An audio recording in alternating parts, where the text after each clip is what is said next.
Working on your business versus working in your business. You hear that if you're in the business world, that it's recommended that you need to be working a lot on your business. And today I want to share with you a little bit my view on this, considering the fact that, we have 6 restaurants, about 120 staff total, and we have 4 children. Our kids are, our son Luke, he's 11, and then all the way to our youngest, Jack, he is 1.5. So it is incredibly important for my husband Matt and I that we work on the business to move this business forward. I started working in the business 100 hours a week, just like everybody else, for a few years. And then I realized I'm going to be stuck in here in the dish pit and making pizzas. And my husband is going to be taking deliveries if we do not graduate to the next level. And no one's going to graduate you to the next level until you make a decision in your head that you need to make time to work on your business. And so I'm going to share with you tips on what has worked for me in getting us to where we are today in hopes that it'll serve you. So if you are finding yourself working a lot in your business and you want to find out how you are going to get to a level and a place that you mostly work on your business, know that there is hope. Again, we're in the restaurant business and we don't work the restaurant itself anymore. We still work a lot. We work on the business and more money generating activities, more innovation, moving the company forward. The first tip I have for you is that you need to guard your time. If you don't guard your time, nobody's going to respect your time. People don't respect their own time. And for us in our restaurants, I have a lot of people who are teenagers. They're in their early 20s. They're not married. They don't have children. And I am always in a hurry. I have 4 kids. We have a lot of staff. People will not honor and respect your time. You need to respect your time. When you're meeting with people, set a time, end time, as well as a beginning time. This meeting is going to be 3 to 3:30. Rise up and leave. Guard your time.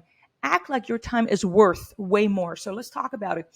If you are, and this is a math you can do, if you are hoping to make $1 million a year, and it says, okay, if I want to make $1 million a year, and say profits is for us in the restaurant business, right?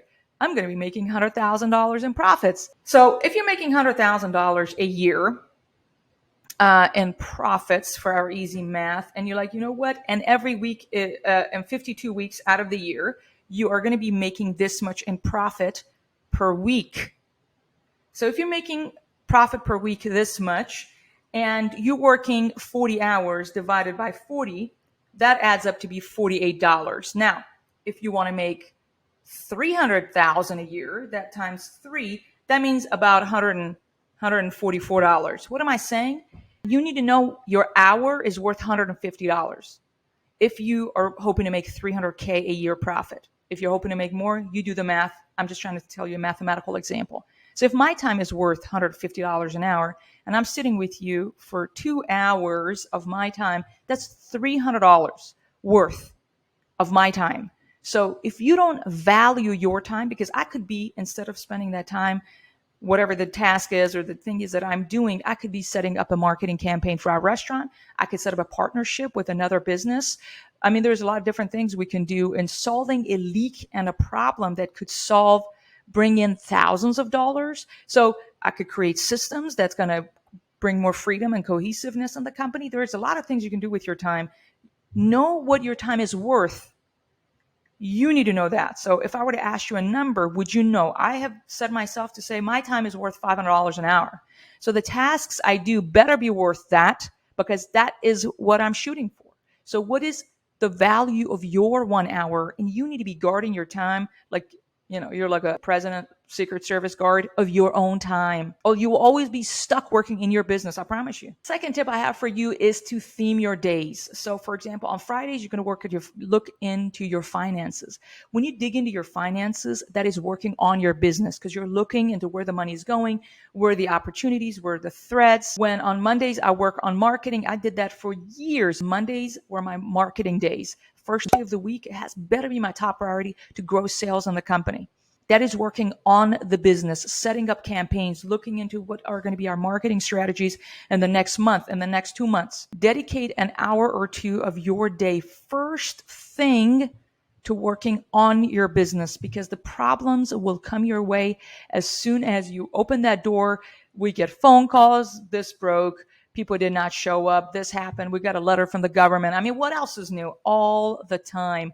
And if you are a firefighter, you will always find fires to put out and continue to work and be stuck in the business. Make time, theme your days.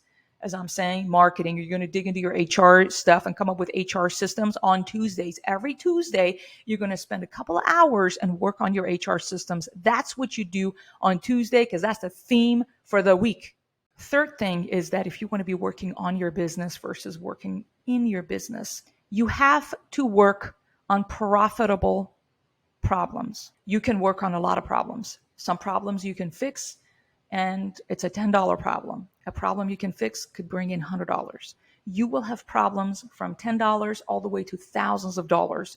Work on problems that if you solve them, either is going to bring you a lot more money or freedom of time. It has to bring you something that is going to be worth you spending the time. I find myself still working on a lot of problems. I love finding problems to work on, and I sure find whatever I look for. And I tend to not be mindful of this myself. And I find myself working on little problems all the time. And I need to remind myself to work on profitable problems. Last but not least, you must have planning routines in your business. That is you as a business owner. That is working on your business when you have quarterly routines and planning sessions with your business partner. In my case, it's my spouse. We meet quarterly. We plan out the quarter. We set sales goal. What are going to be the strategies? What are the projects?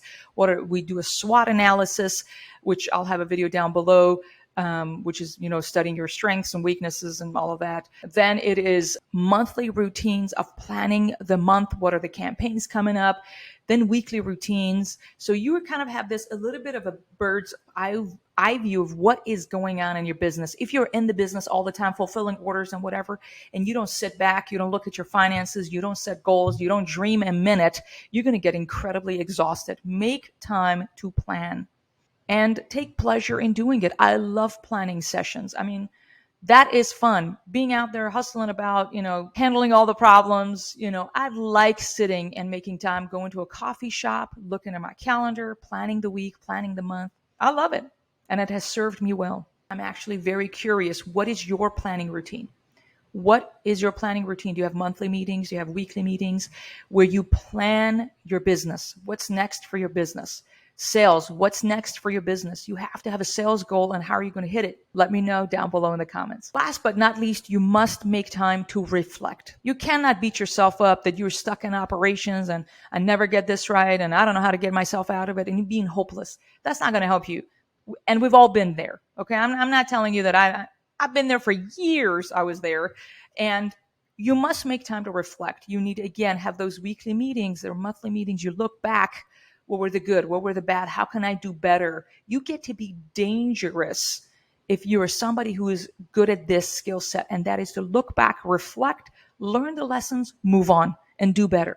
I still make time to reflect. I constantly rearrange my calendar. How am I going to allocate time to what? So I plan for things, because if I fail to plan, I'm certainly planning to fail.